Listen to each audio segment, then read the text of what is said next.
scope per day was supplied to the power sector in the 90s. This has ramped up to about 1 BCM by February of this year. With just 9 power plants in 1999, we now have over 20 power plants in the commercial sector. About 350 million scope per day was supplied to mainly cement factories and domestic manufacturing industries.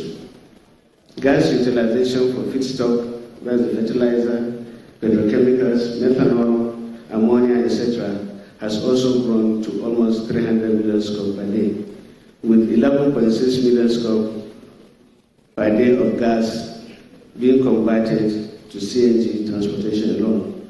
Already, there are 7 CNG stations and over 7,000 vehicles that have been converted to use CNG. LPG utilization has also increased from about 110,000 metric tons per day per annum in 1990 to over 250,000 metric tons today. To put the discussion in perspective and appreciate where the opportunities are, we need to examine the entire gas value chain, starting from the upstream to midstream and downstream. Our vision in the upstream is to grow reserves to support both domestic and export demand, put at about 15 billion standard cubic feet per day by year 2020. In the midstream, there are opportunities in the gas processing. About 3.6 BCF market potential is envisaged. CNG usage is expected to rise from the current very low level of less than 1 million standard cubic feet per day to over 340 million standard cubic feet per day by 2030. With respect to the pipeline construction and management, about 1,600 kilometers of transmission pipeline will be constructed. Regarding the power plants and generation, the generation capacity is estimated to grow from the current low level of 8,000 megawatts to over 20,000 megawatts by 2020. In the area of flare gas commercialization, we anticipate harnessing about 700 million standard cubic feet per day of flare gas today into the market. Other opportunities in the midstream include mini LNG plants, CNG transportation, etc. In the downstream opportunities, they include gas-based industries such as petrochemical plants, providing feedstock for plastic industries. The plastic consumption of Nigeria in 2015 is a paltry 669,000 metric tons, and this is expected to rise to at least 2 million tons by 2020. Other gas-based industries include fertilizer and methanol. The gas reserves in Nigeria currently stand about 192 TCF. With the demand growth, we will witness a sharp decline in reserves unless something is done to arrest the decline. According to the U.S. Geological Services, it is indicated that with enhanced exploration activities, Nigeria's reserve could reach over 600 TCF. Consequently, an aggressive exploration campaign will have to be launched to consider more gas to meet the envisaged demand. With 22 million tons per annum of LNG and about 3 gigawatts of thermal power generation, the reserve of 192 TCF could last only about 65 years.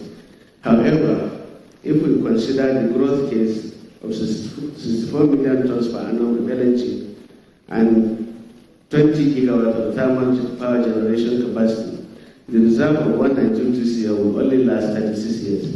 The message is we need to launch an aggressive exploration campaign. To increase our reserve, therefore, we need to expand the areas for exploration for gas. The frontier basins need to be explored more aggressively. These basins include the Chad Basin with 40 open blocks, the Benue Trough with 41 open blocks, Anambra Basin 12 open blocks, Sokoto Basin 28 open blocks, Bida with 17, and Dahomey with 37. Mekanti Barrow, who is the Group Managing Director at the National Oil Corporation, called it the NNPC. We'll be back after the break. We'll go back to our poll of the week, and stories still making the headlines. The $30 billion controversy is still there on the street. How has it been resolved? We'll be back in 1 minute.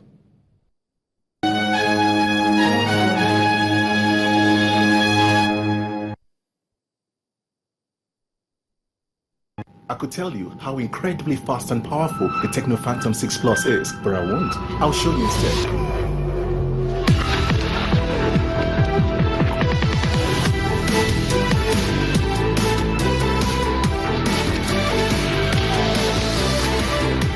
Life is good when I can be anywhere I want and still do the things that matter to me.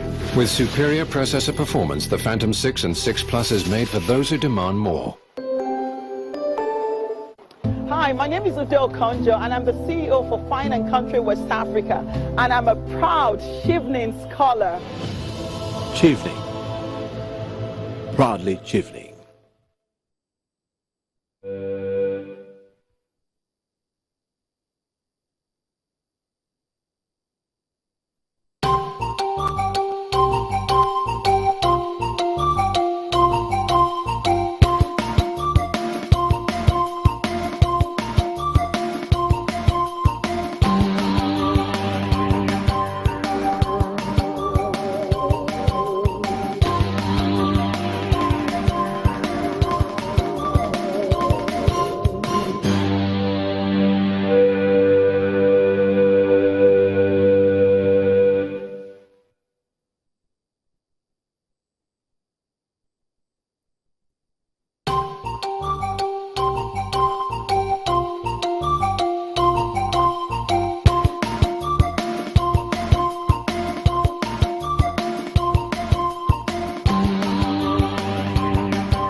These are some of the big business news still in the headlines as we start another trading day, Wednesday, the 2nd of November. The $30 billion loan debate continues. On Tuesday, the Debt Office Director General, Ibrahim Nwankwo, explains why the Buhari's administration wants the fresh $30 billion loan, a request that the senators rejected on Tuesday due to a lack of details. In summary, this is what it is. It's a 3-year loan, 2016 to 2018 period. That's the period for the borrowings and, of course, the spending as well. It will be coming in, according to Nwankwo, at a concessionary rate of about 1.5%, which he says was much better than previous arrangements where the interest rates were floating and could go as high as 18%. So that's good news. Well, how long will it take Nigeria to pay back? Between 20 and 30-year period. Of course, some moratorium is expected to be built in there. Some of this money will come from the African Development Bank and other institutions around the world. How will it be spent? Dr. Nwankwo says $10 billion will be spent over a 3-year period. That is, if we get the money today, we'll spend $10 billion now, $20 billion in 2017, and another $10 billion in 2018 to rebuild roads, construct new ones, build new rail lines, repair the existing ones, ramp up on electricity and other infrastructure.